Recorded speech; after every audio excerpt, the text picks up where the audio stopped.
Que le Seigneur soit béni. Voilà, que le Seigneur puisse encore ce matin être élevé, être exalté de nos cœurs, dans notre cœur. Je vous invite, frères et sœurs, à chanter ensemble un premier cantique qui dit en premier chœur « Je réveillerai l'aurore pour célébrer tes bontés, pour t'apporter le fruit de mes lèvres près de toi. Je suis tranquille, je chanterai tes louanges parce que grande est ta fidélité que tu déploies sur moi. » Amen.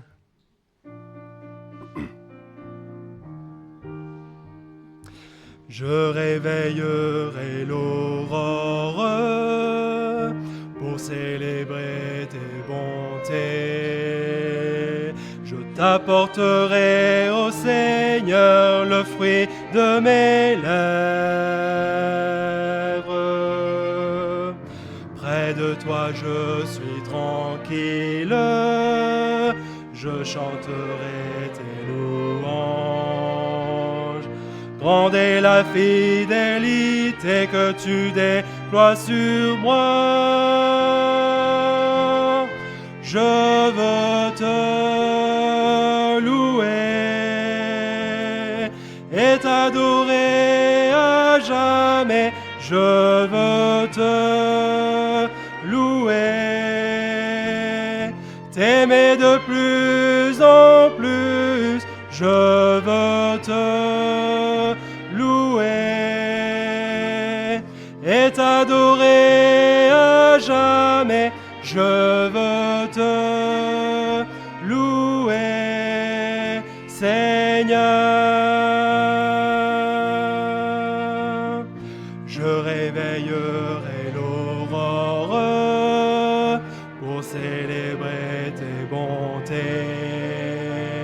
Je t'apporterai, ô Seigneur, le fruit de mes lèvres. Près de toi je suis tranquille, je chanterai tes louanges. Grande est la fidélité que tu déploies sur moi. Je veux te louer et t'adorer à jamais. Je veux te louer, t'aimer de plus en plus. Je veux te louer et t'adorer à jamais. Je veux te louer, Seigneur. Amen. C'est l'objet de notre culte, de notre journée, de notre vie, même pour ceux qui appartiennent au Seigneur, c'est de le louer tous les jours jusqu'à la fin. C'est auprès de Dieu, ce matin encore, que nous voulons nous tenir parce qu'il est notre Seigneur, notre Roi, parce que nous pouvons auprès de lui grandir, entendre le son de sa voix. Alors ce matin, nous venons, je viens devant le trône et par ta grâce, seulement par ta grâce, je me tiens en ta présence.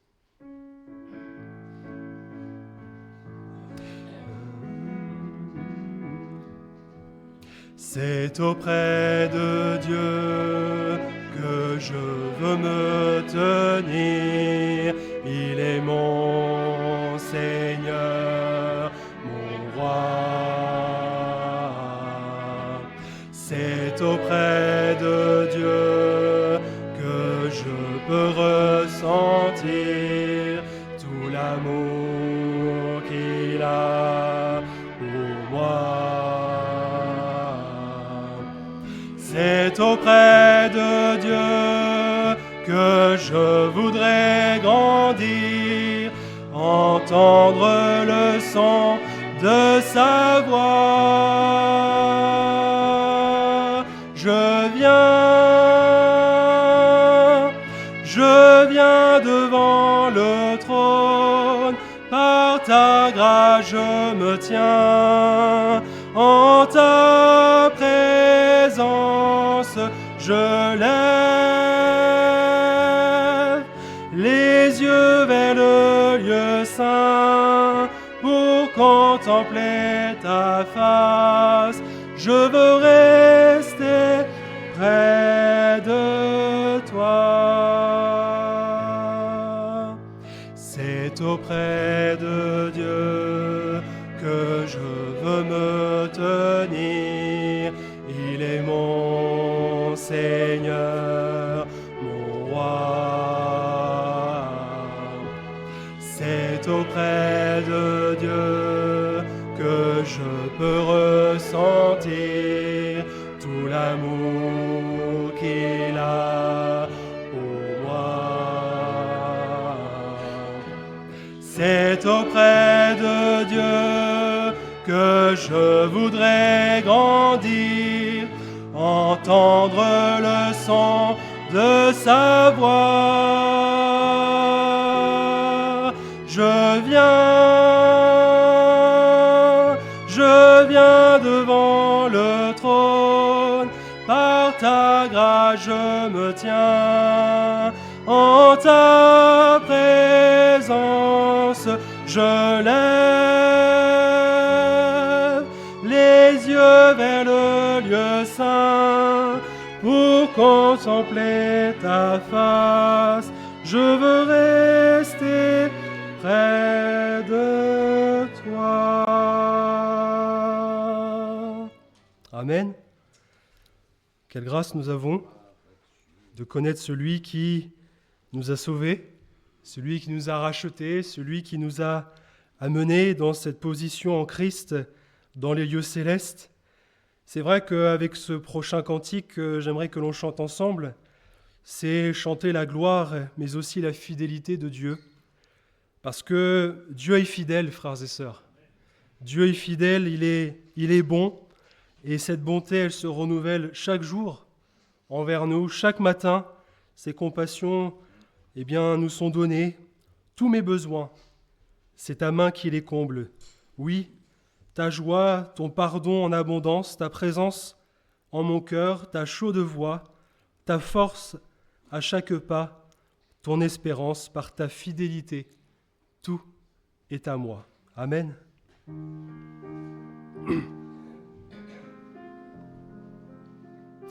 Dieu, ta fidélité va jusqu'aux nues. Plus vaste est ton amour que l'horizon. Ta tendre main est toujours étendue.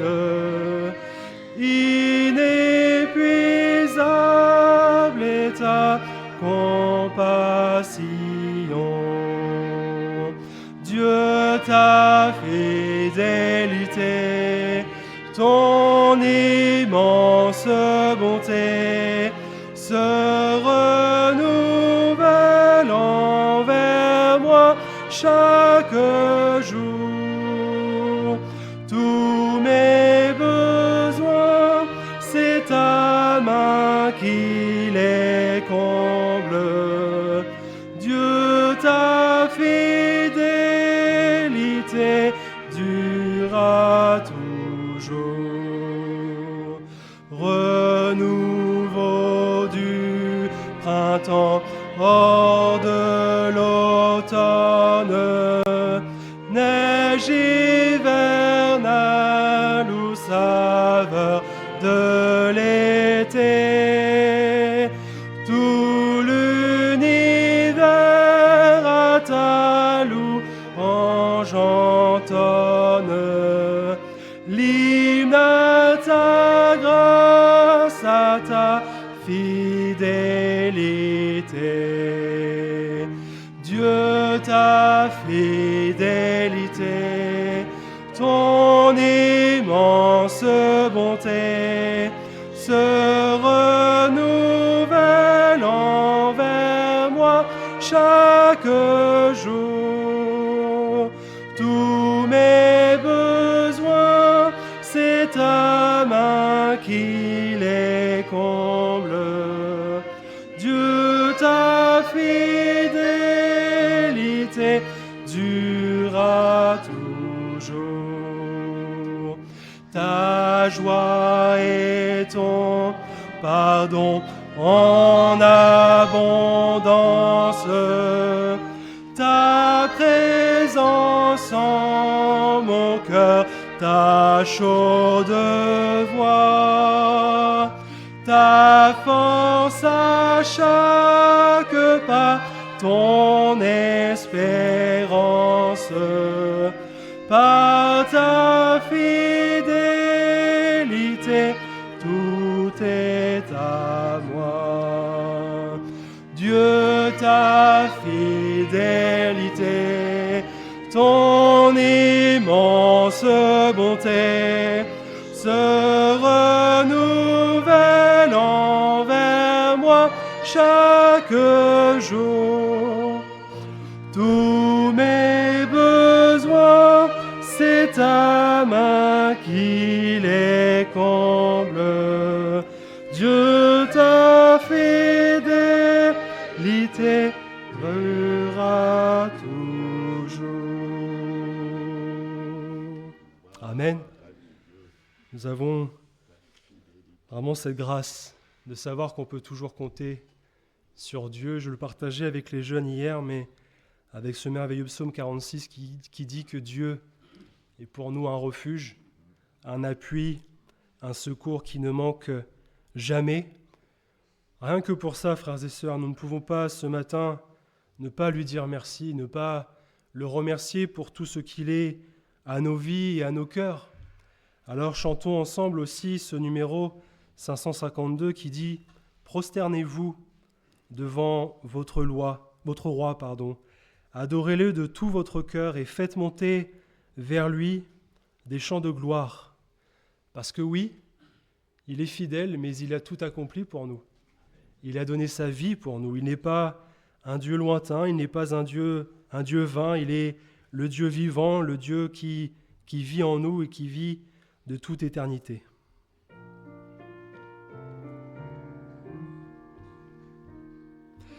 Prosternez-vous devant votre roi, adorez-le de tout votre cœur.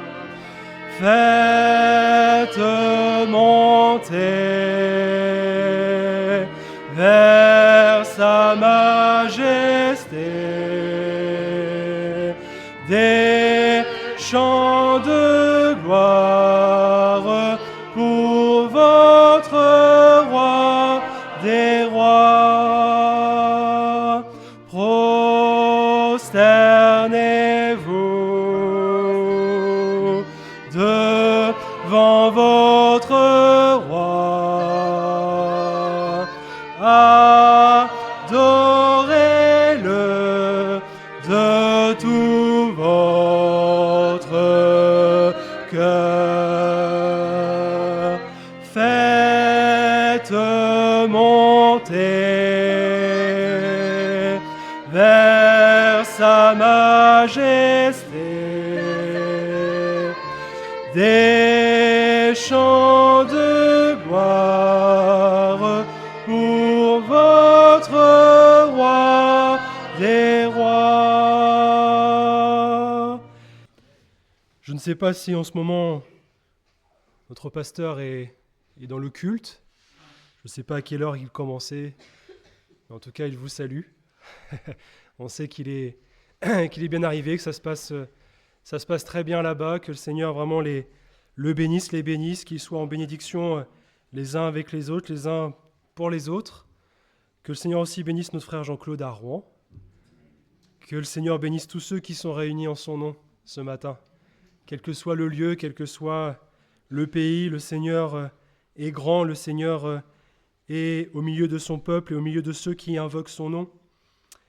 Nous voulons aussi, frères et sœurs, avant de partager le repas du Seigneur, tourner nos regards vers la croix, bien sûr, vers Jésus, là où le Seigneur Jésus est monté à notre place, là où il a porté nos fardeaux là où il a porté et effacé nos péchés.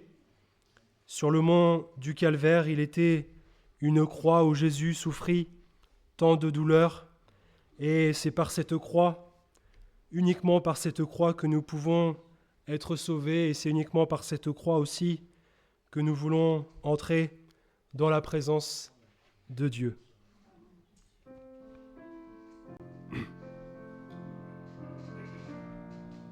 Sur le mont du Calvaire, il était une croix où Jésus souffrit tant de douleur.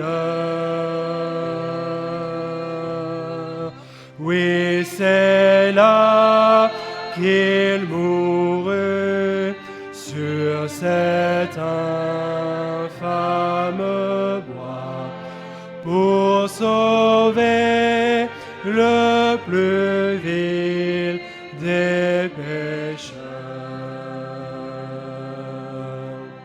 Cette croix me sera toujours chère. Elle est gloire et victoire pour moi. Et par elle, oui, par elle, dans la maison du Père, la couronne est offerte à ma foi. Cette croix où Jésus du monde est rejeté a pour moi le plus grand des attraits. C'est là que Saint Agneau, mon Sauveur, a porté mes fardeaux, mes douleurs, mon forfait. Cette croix me sera toujours chère. Elle est gloire et victoire pour moi. Et par elle, oui, par elle, dans la maison du Père, la couronne est offerte à ma foi. Sur la croix où Jésus a versé tout son sang, je contemple ébloui sa beauté. Sur la mort et l'enfer, son combat triomphant fait de moi son heureux racheté. Cette croix me sera toujours chère. Elle est gloire et victoire pour moi. Et par elle, oui, par elle, dans la maison sang du Père. La couronne est offerte à ma foi. M'appuyant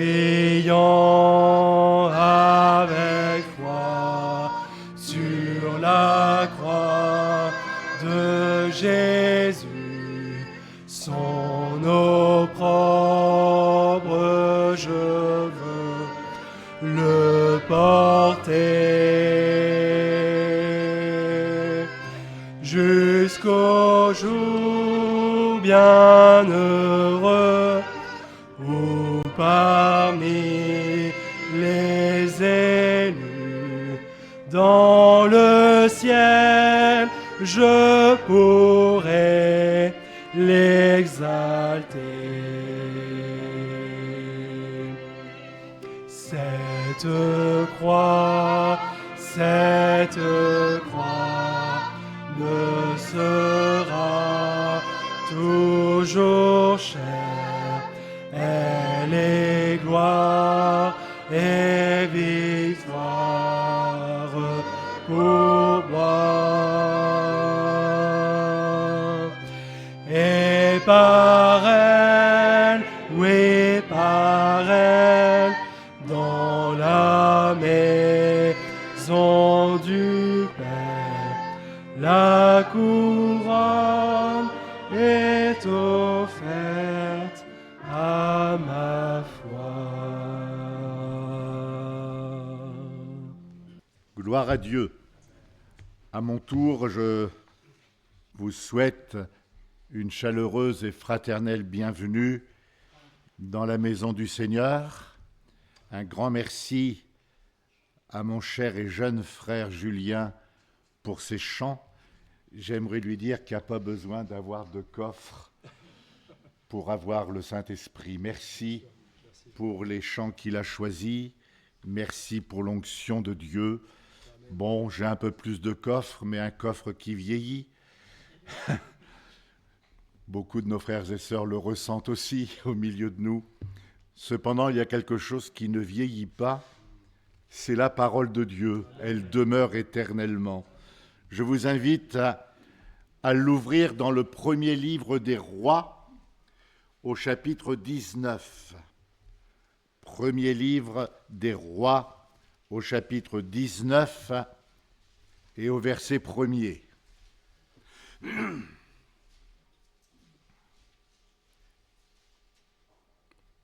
Si vous cherchez, c'est avant 2 Rois.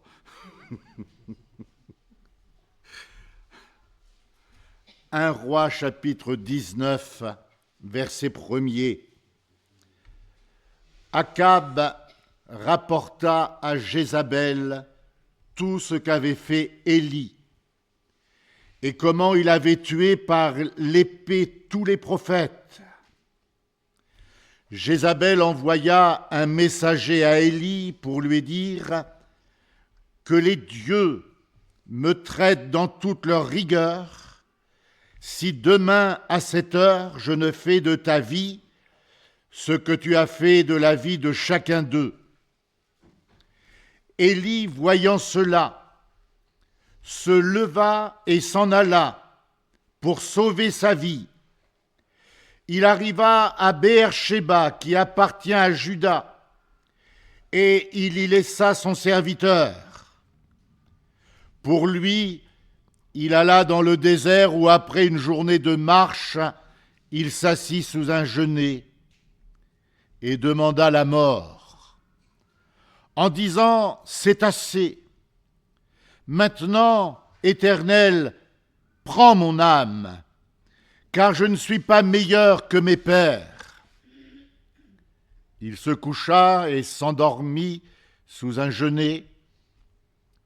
Et voici un ange le toucha et lui dit « Lève-toi, mange. » Il regarda.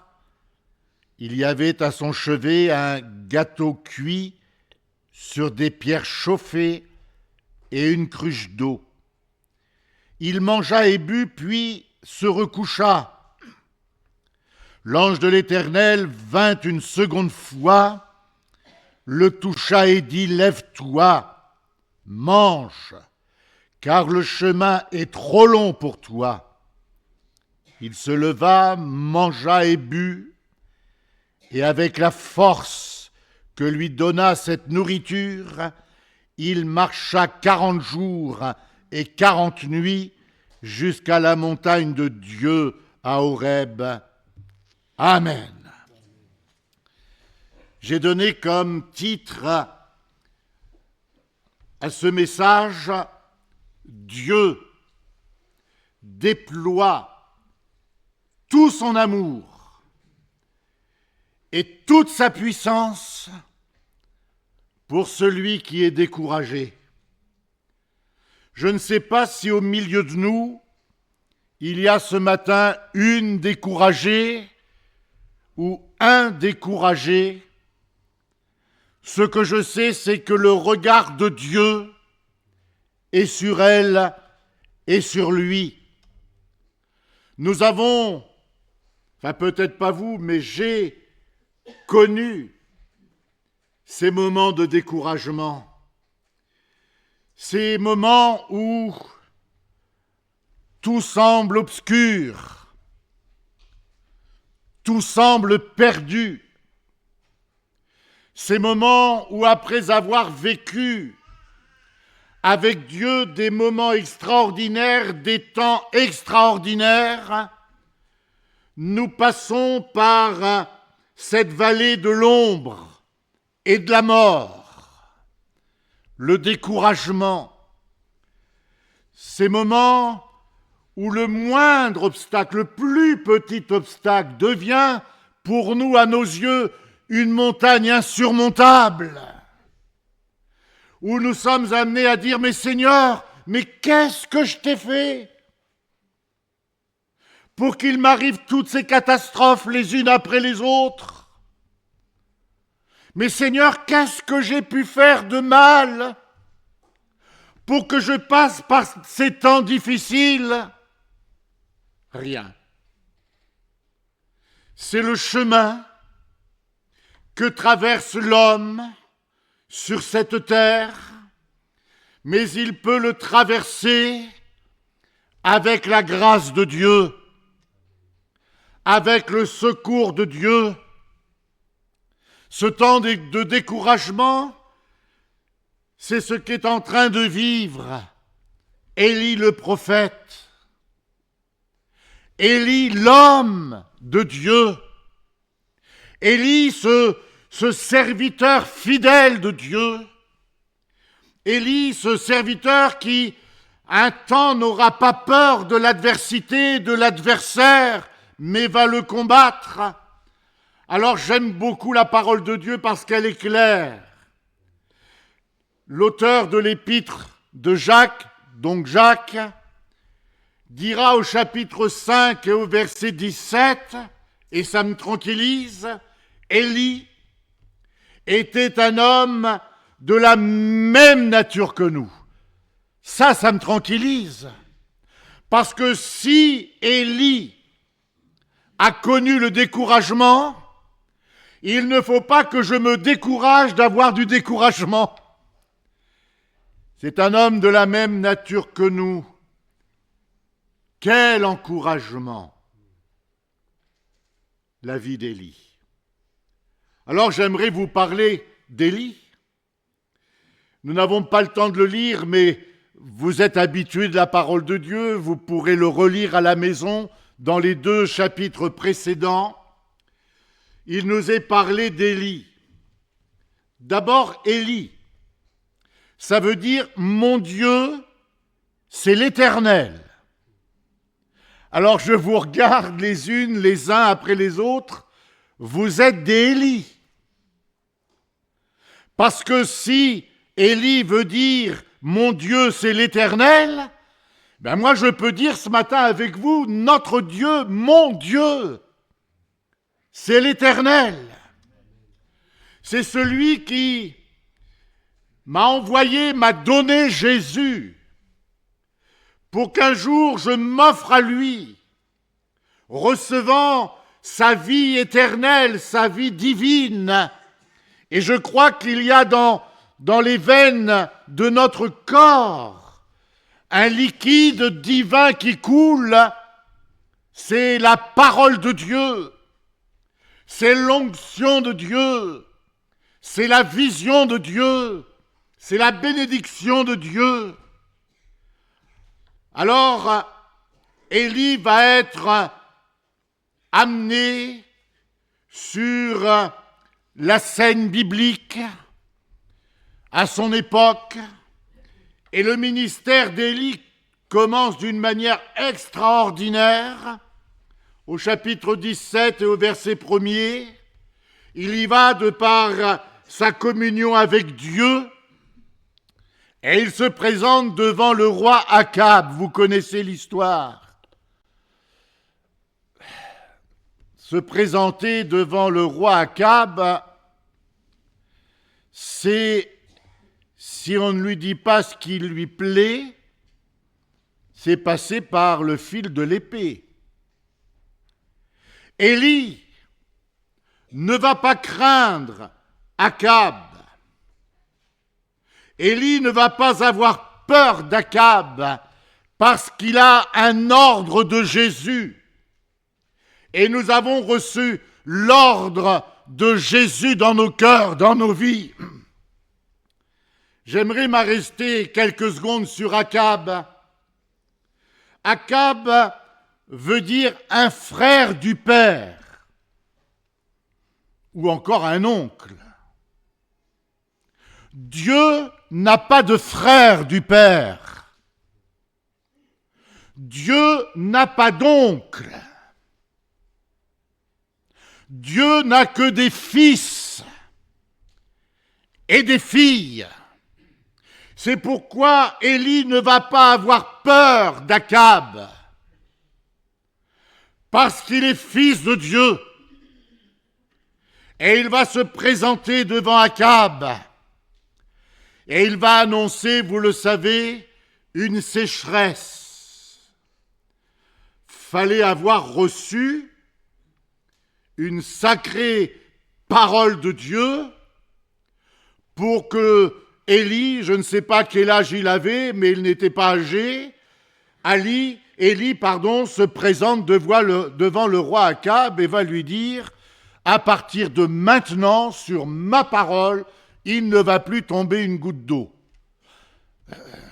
Je ne sais pas si j'aurais eu le courage, la force, mais Élie l'a eu. Ni rosée, ni pluie, nous dit la parole de Dieu. Cette rosée, cette pluie bienfaisante en Normandie, mais dont le peuple d'Israël avait un urgent besoin, ne tombera plus. Il y a une raison. Si nous lisions, mais je vais le faire pour vous, dans le livre de Lévitique au chapitre 26, au verset 18, il y a là toute la parole de Dieu qui est donnée au peuple d'Israël, tous les conseils, tous les avertissements, et il est ajouté, si malgré cela, vous ne m'écoutez point, je briserai l'orgueil de votre force, je rendrai votre ciel comme du fer et votre terre comme de l'airain. Et encore, dans le Deutéronome, au chapitre 11, verset 17, il fermera les cieux et il n'y aura point de pluie. Et voilà que, après tout ce conseil, toute cette direction de Dieu, le peuple, tranquillement, va commencer à accepter Baal et à suivre Baal.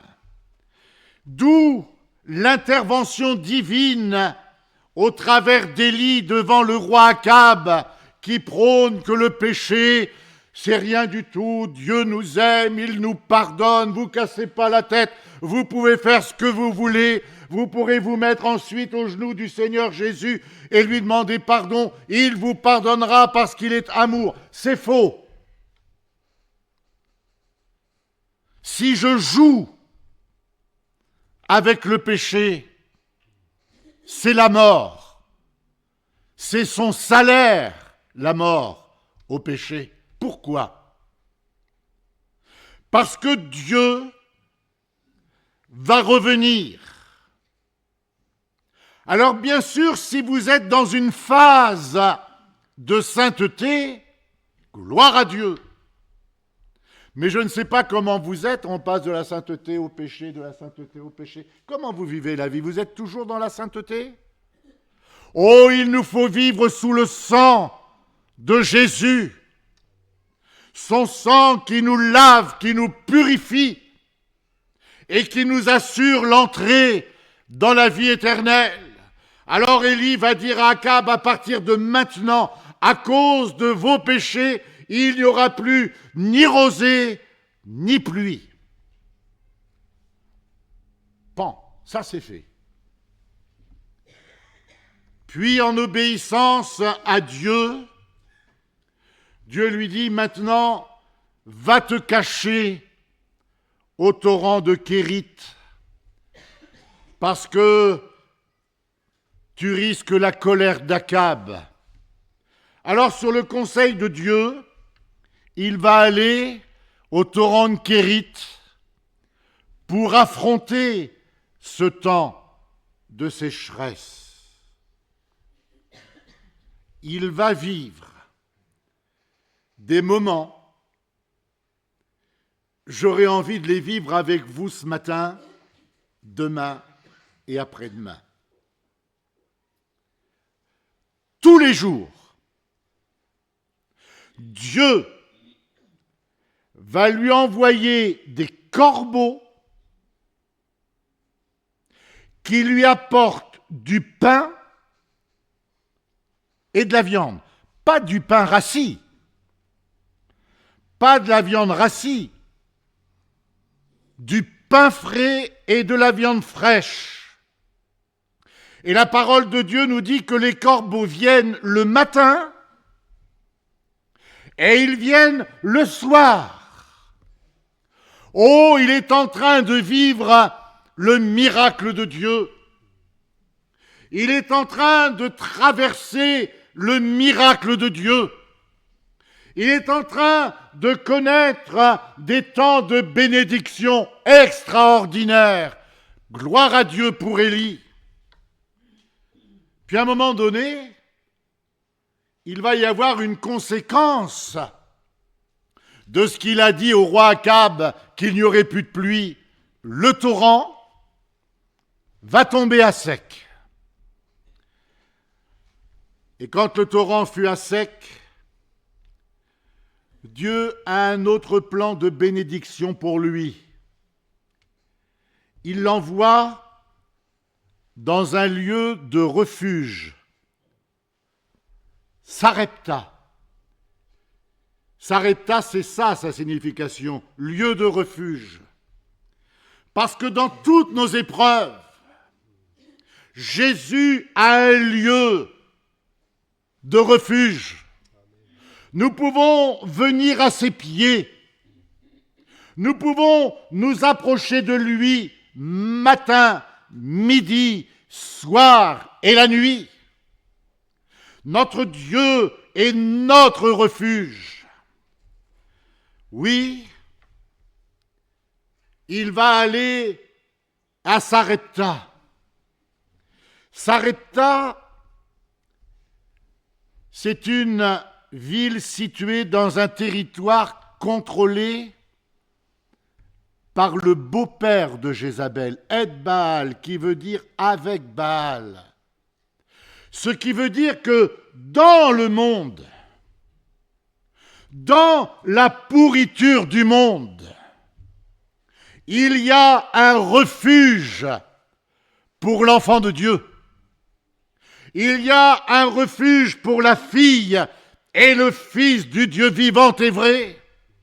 Nous sommes environnés d'une pourriture qui devient de plus en plus pourrie, mais il y a la croix de Jésus qui demeure, et qui demeure pour chacune et chacun un refuge.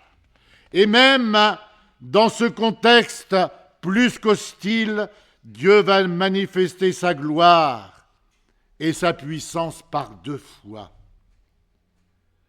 Entrons dans Sarepta, rencontrons cette veuve que Dieu a placée là, une veuve qui n'a rien du tout. Il va lui demander de lui préparer un gâteau. Elle va dire, mon pauvre Élie, j'en ai même pas assez pour mon fils et pour moi. Il me reste quelques gouttes d'huile, quelques cuillères de farine. Je vais faire à manger pour mon fils et pour moi, et puis on va mourir. Et Élie insiste, il dit, fais-moi d'abord à manger. C'est bizarre, elle obéit. Dieu est capable de parler aux autres pour nous. Et il va vivre. Je ne sais pas, mes sœurs cuisinières et mes frères qui cuisinaient, mais moi, quand je retire de la farine du sac de farine, il en manque toujours. Et quand je prends de l'huile et que je me sers de l'huile, le niveau a baissé. Eh bien, Dieu, pour Élie, va faire en sorte que le niveau de l'huile ne va pas, il va pas augmenter, hein. C'est pas écrit. Le niveau de l'huile va rester toujours à la même mesure et la hauteur de la farine va rester toujours à la même hauteur. Mais on peut faire à manger 1 fois, 2 fois, 3 fois par jour, 4 fois si on a vraiment faim, ça ne va pas changer. La mesure de Dieu est une mesure pleine et entière pour toujours. Elle n'augmentera pas, mais elle ne diminuera pas. Elle ne peut pas augmenter. Elle est au maximum. Elle ne peut pas augmenter parce qu'il y a dans la mesure de Dieu sa plénitude. Et Élie va vivre ce temps-là. Et puis comme le diable ne s'arrête pas à cela, à un moment donné, le diable il va s'occuper du fils de la veuve qui va mourir. Et à Sarepta, dans ce lieu de refuge, dans cette ville où règne Baal, le péché, dans son excellence, puis-je dire excellence, il y a ce jeune homme qui est mort. Il y a Élie qui va prendre l'enfant, il va monter dans la chambre haute et il va se pencher sur lui. Et par la grâce de Dieu, l'enfant va revenir à la vie. Élie a vécu tout cela. Puis 3 ans et demi plus tard, Élie, retourne voir ton copain Baal, Akab, va le revoir, il y a une parole pour lui.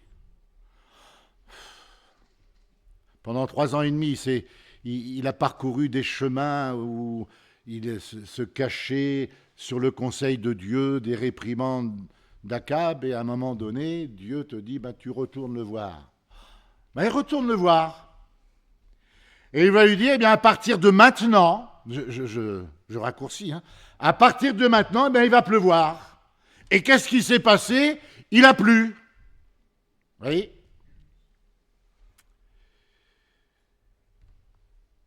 Élie, cet homme qui se lève devant tout le peuple.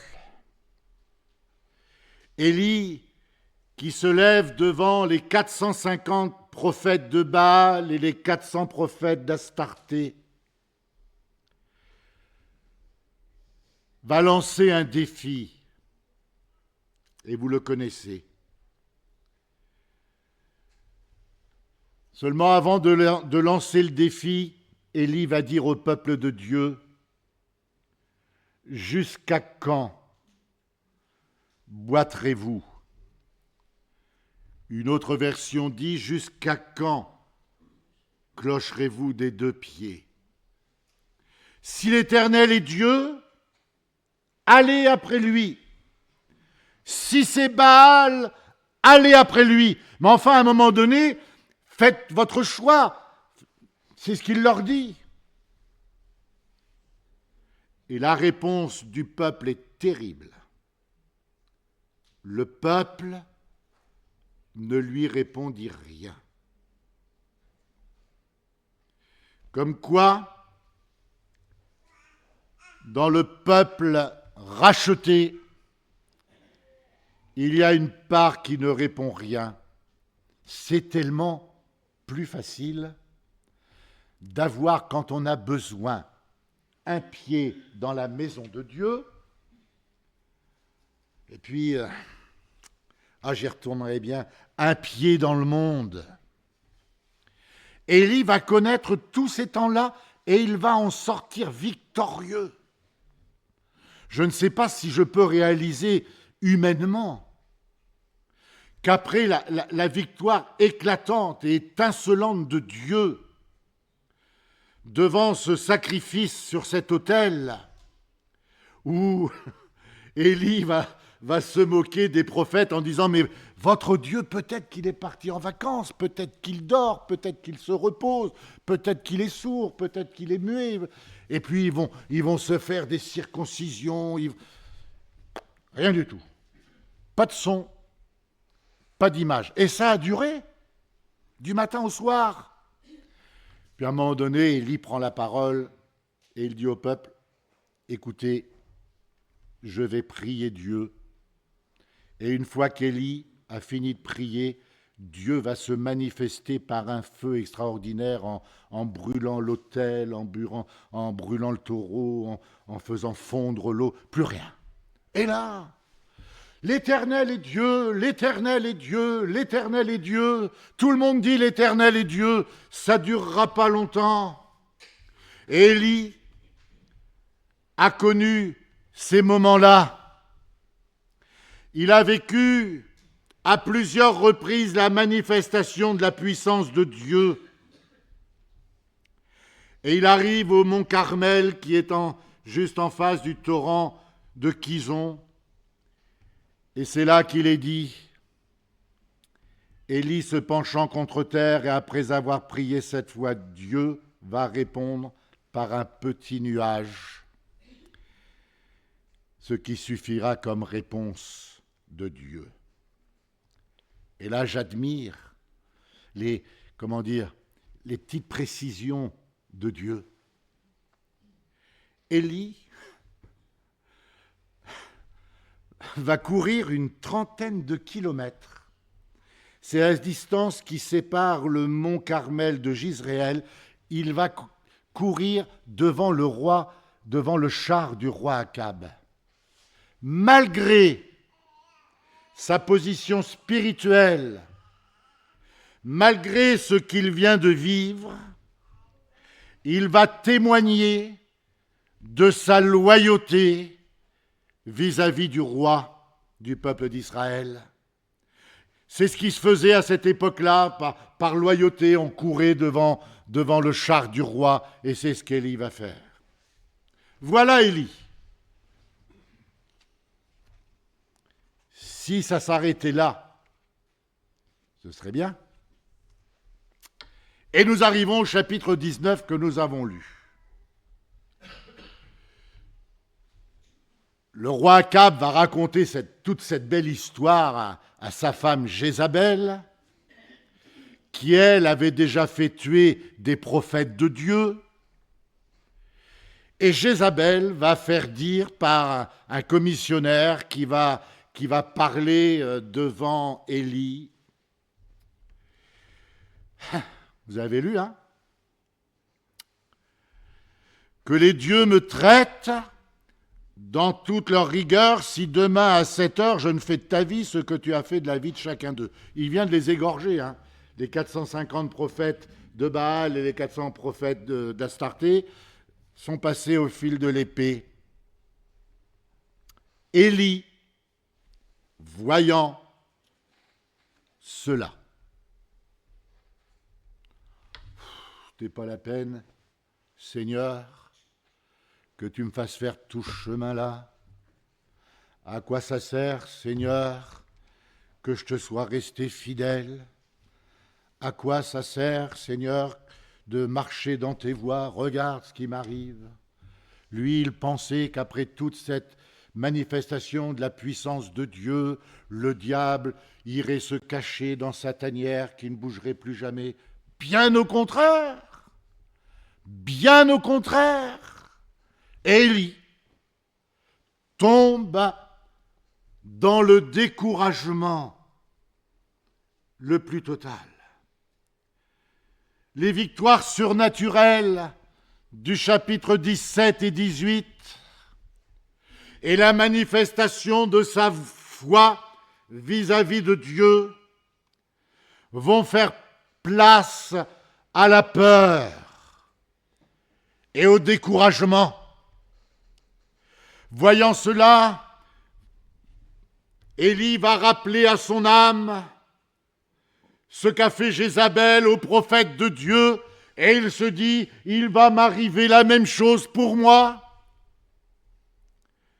Jézabel, qui veut dire impudique, vicieuse, malfaisante, perverse, elle insiste auprès du roi Akab, et elle incite le roi Akab et le peuple d'Israël à se détourner de l'Éternel, et elle a mis à mort la plupart des prophètes de Dieu. Alors, je comprends, Élie, dans ces moments-là, un temps de fatigue, un temps de nuage, il est découragé. Mon frère, ma sœur, c'est normal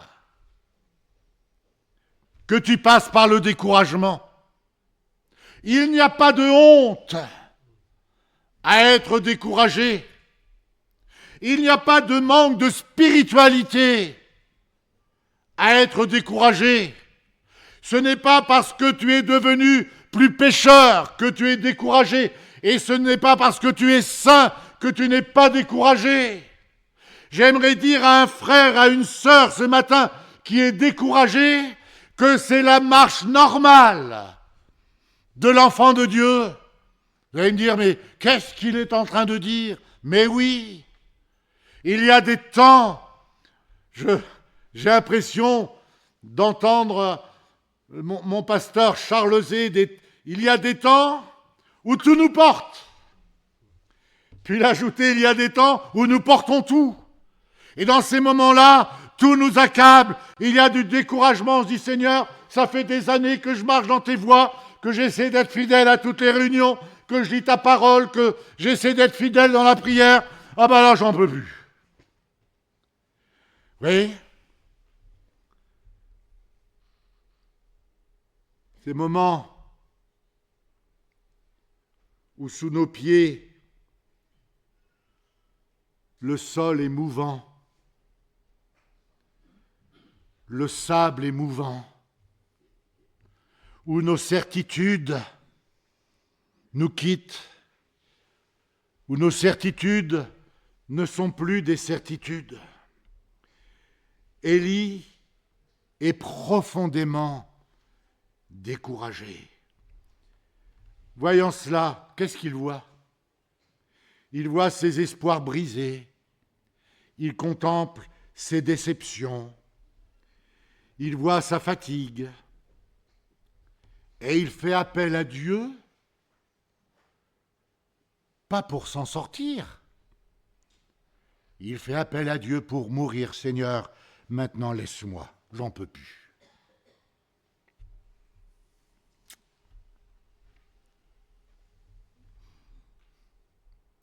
Élie se croit seul. L'apôtre Paul dira dans 2 Timothée chapitre 4 verset 16, « Personne ne m'a assisté, mais tous m'ont abandonné. Alors je vais dire quelque chose de... Comment dire? Que je crois profondément biblique. Si c'était pas biblique, il ne faudrait pas le dire. Jusqu'ici, Dieu a travaillé avec Élie. Mais à partir de ce moment-là, il veut travailler dans Élie. Et tout va changer. Dieu fait preuve de compréhension. Vous m'entendez? Dieu fait preuve de compréhension et d'une grande délicatesse. Il va le laisser dormir. Il en avait besoin. C'est étonnant. Il va le laisser dormir, mais il va le surveiller du coin de l'œil.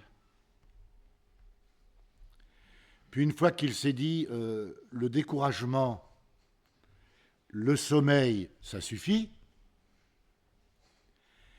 mon frère, ma sœur, il va t'envoyer un ange. Je ne sais pas comment il s'appelle, mais c'est un ange. Il se réveille et dit, lève-toi et mange. Élie va connaître un temps que Dieu veut nous faire connaître.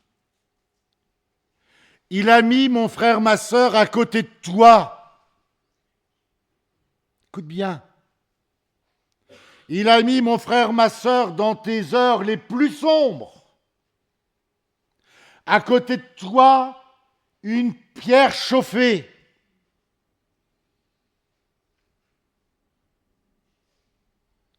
Et un gâteau cuit. Qui n'aime pas les gâteaux? Élie n'a même pas senti la chaleur. Élie n'a même pas senti l'odeur du gâteau cuit. Il est dans son découragement. Il est dans son sommeil. Mais Dieu veille sur toi. Mais Dieu veille sur Élie. Et il va manger. Et il y a une cruche d'eau. Soyez tranquille, l'eau n'était pas chaude. C'était de l'eau fraîche pour le désaltérer. Et qu'est-ce que fait Élie? Il se rendort. Dieu va le laisser encore se reposer. Et il l'a du coin de l'œil. Alors il envoie une seconde fois l'ange. Et là, la parole change. Il va lui dire, lève-toi, mange, parce que le chemin est encore long. Élie va manger.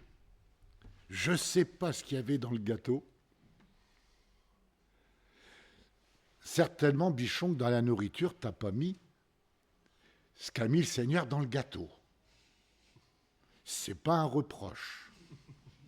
Si je veux manger ce midi. Élie va manger et boire, et il va marcher pendant 40 jours.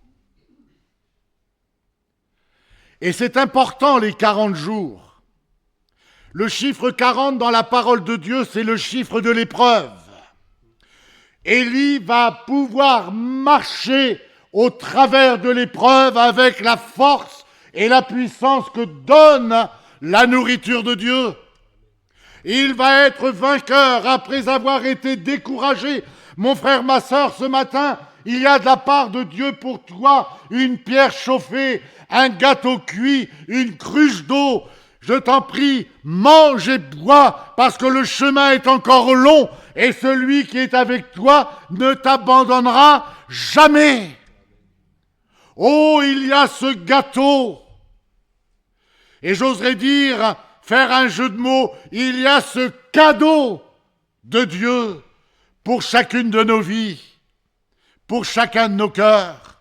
Il va marcher 280 kilomètres à pied, sans manger, sans boire, avec la force que Dieu va lui donner.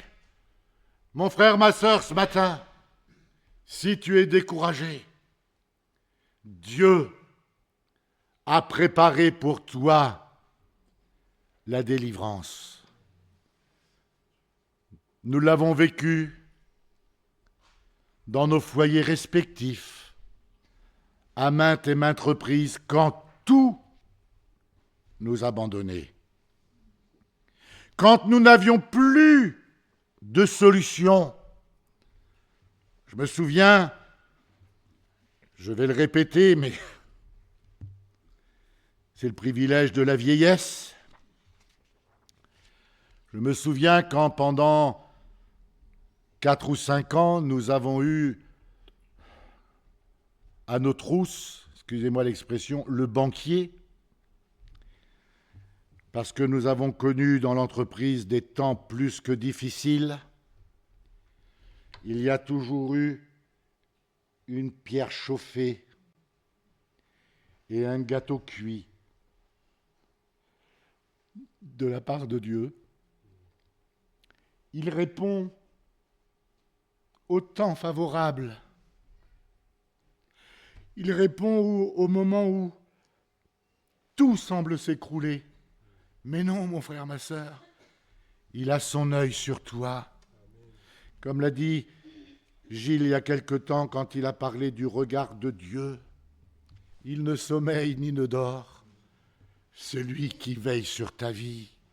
Et ce matin, il n'y a aucun jugement de sa part, il vient avec son amour, avec sa parole, et il te dit, lève-toi et mange une nourriture qui va te permettre de traverser l'épreuve qui est devant toi ou dans laquelle tu te trouves.